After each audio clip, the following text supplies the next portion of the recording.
ang liwanag ng Pasko.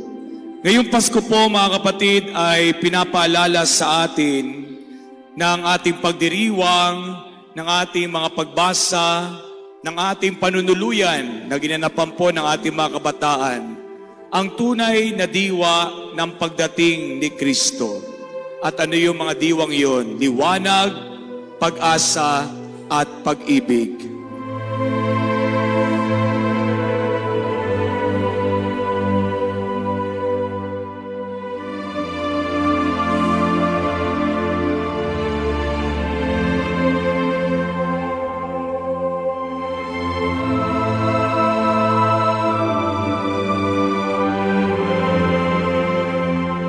Marami po sa atin, mga kapatid, ang dumadaan sa madidilim na yugto ng buhay. Mga pagsubok sa pamilya, mga hamon sa trabaho, at mga krisis sa relasyon. Pero tulad ng liwanag ni Kristo, may pag-asa.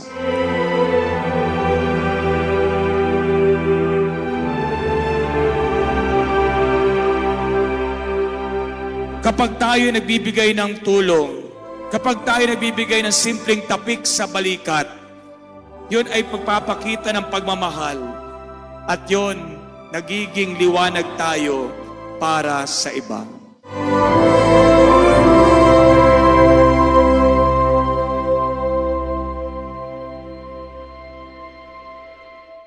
Sa ating mga buhay, madalas tayong tinatawag upang sumunod sa Diyos kahit hindi natin lubos na nauunawaan ang plano niya.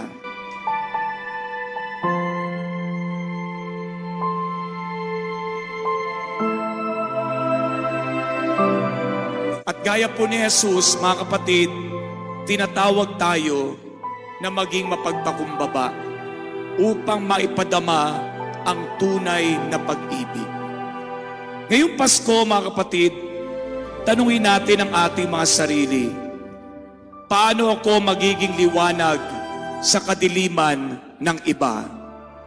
Paano ko may sasabuhay ang pananampalatayang may pag-asa at pagkilos? At paano ko may papakita ang kababaang loob na puno ng pag-ibig? Ang Pasko ay higit pa sa mga ilaw, higit pa sa mga regalo, higit pa sa mga handaan. Ito po ay paanyaya na maging tagapaghatid ng liwanag, maging tagapaghatid ng pag-asa, maging tagapaghatid ng pagmamahal ni Kristo sa ating kapwa. Mga kapatid, maging liwanag tayo ngayong Pasko sapagkat si Kristo ang ating liwanag. Maligayang Pasko po muli sa inyong lahat.